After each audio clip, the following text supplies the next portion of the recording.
Eh bien bonjour à tous, aujourd'hui on se retrouve pour une toute nouvelle vidéo. Donc aujourd'hui les gars, on est dans mon parc préféré à Phantasialand. On est tout de suite dans la zone de fly. Donc on attend que le parc ouvre, il est à peu près 9h30. Et on attend que les attractions ouvrent, elles ouvrent donc environ vers 10h. Certaines attractions ouvrent un peu avant. Mais donc là on peut déjà voir Brookberg qui est une zone qui est juste phénoménale. C'est incroyable, la musique, l'ambiance, vraiment là, tout est ouf. De toute façon je vous ai déjà fait une vidéo sur le sujet. Mais je vais vous redonner tous les habits, tout ça. On n'avait pas pu faire Black Mamba, River Quest, Chiapas. C'est des attractions qu'on va essayer de faire aujourd'hui, malgré la météo. Donc c'est parti, je vous emmène avec moi.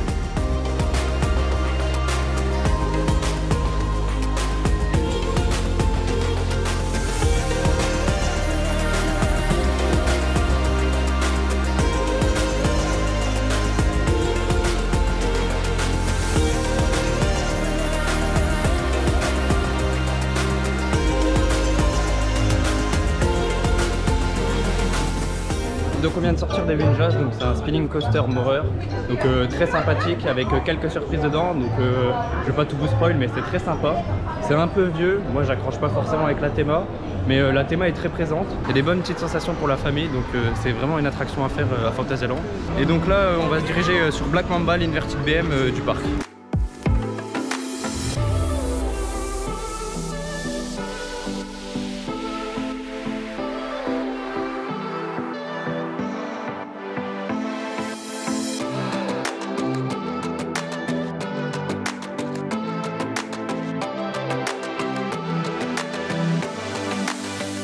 Donc on vient de sortir de Black Mamba, donc l'inverted BM du parc. Il est franchement très intense, donc c'est plutôt un bon inverted BM. Moi je suis assez habitué à faire Monster à Alligator, donc il est un peu moins intense que Monster, mais niveau déco et tout ça c'est un truc de ouf. On tape beaucoup de foot chopper et tout ça. Enfin, les rochers sont vraiment très proches, la végétation aussi. On a l'impression que nos pieds tapent à chaque endroit en fait, donc c'est juste incroyable. Et ça faisait longtemps que j'avais pas fait, donc c'était pas la première fois, c'est la deuxième fois que je le fais. Et franchement elle m'a pas mal surpris. Et je pense que je le préfère même maintenant à Monster. Donc c'est plutôt un très bon point parce que Monster est très haut dans mon top.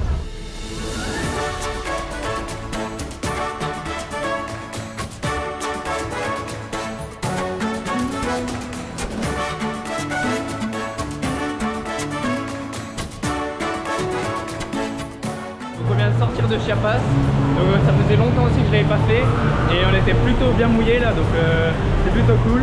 Et pour pas changer, on continue sur des attractions aquatiques. On va faire River Quest et on va essayer de pas se faire trop tremper.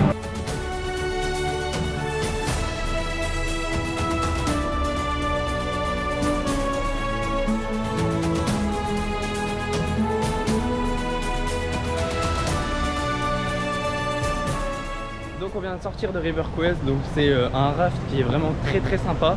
Il y a 3 drops, il y a un ascenseur, donc il est non, franchement très cool. Il mouille beaucoup, donc si vous le faites quand c'est des jours pas très chauds et tout ça, équipez-vous peut-être d'un kawaii ou d'un poncho. Mais non, franchement il est super cool, avec une très belle thématisation comme Phantasialand sait le faire, et avec une soundtrack qui est toujours aussi cool. Donc c'est très sympa. Et là on se dirige tout de suite sur Mystery Castle, donc c'est une tour de chute en indoor.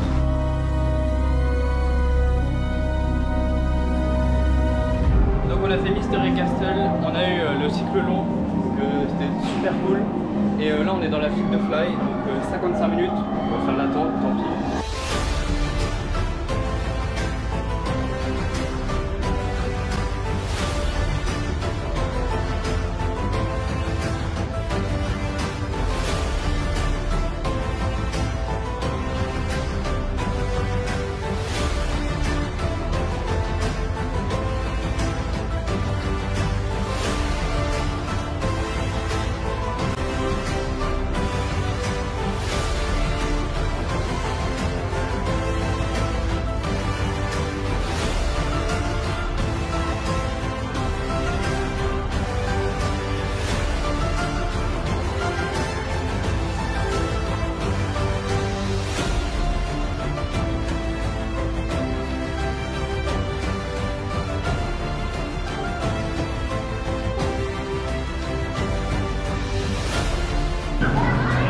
On vient de sortir de Fly, donc le flying coaster de Phantasialand, qui est juste extraordinaire de par ses sensations qui sont tout simplement indescriptibles.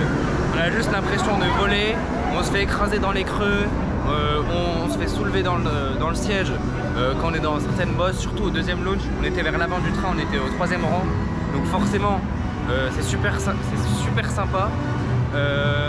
Tout ça, bah, comme vous l'entendez derrière moi, la soundtrack qui est juste incroyable et la zone Rockburg qui est aussi incroyable que la musique. Franchement non, Fly c'est toujours une claque à chaque fois qu'on rentre dans Rockburg. En plus la dernière fois on avait fait l'hôtel Charlienberg, donc forcément là quand on a la vue sur Rockburg, la nuit et tout ça, franchement c'est un truc de fou. La zone elle est vraiment incroyable.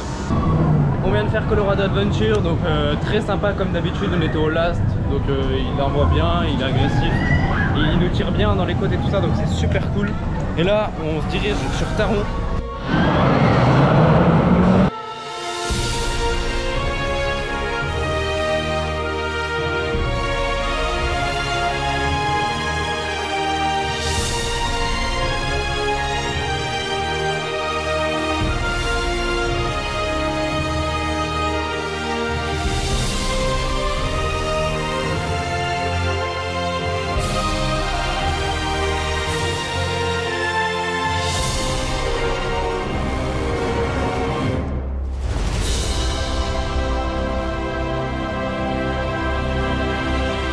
On vient tout juste de sortir de Taron, donc le coaster est comme d'habitude exceptionnel.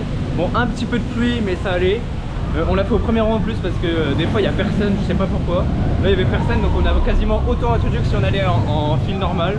Donc bah, autant le faire au premier rang. Vraiment les airtimes sont toujours surpuissants comme d'habitude. Changement de direction incroyable, les launches incroyables. La musique, la théma, c'est ouf. Donc non franchement Taron ça reste un de mes coasters préférés. En termes de sensation je préfère quand même Ride to Happiness qui est pour moi au-dessus. Mais dans sa globalité Taron est vraiment incroyable.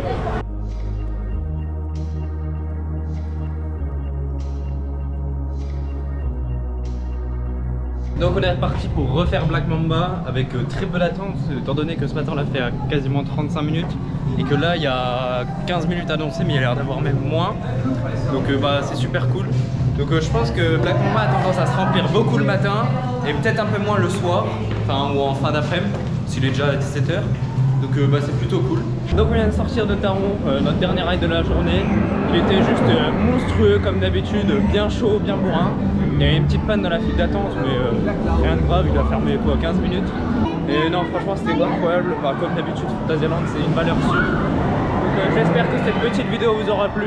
N'hésitez pas à vous abonner, à liker et à commenter. On se retrouve dans un prochain vlog pour un prochain parc. A plus.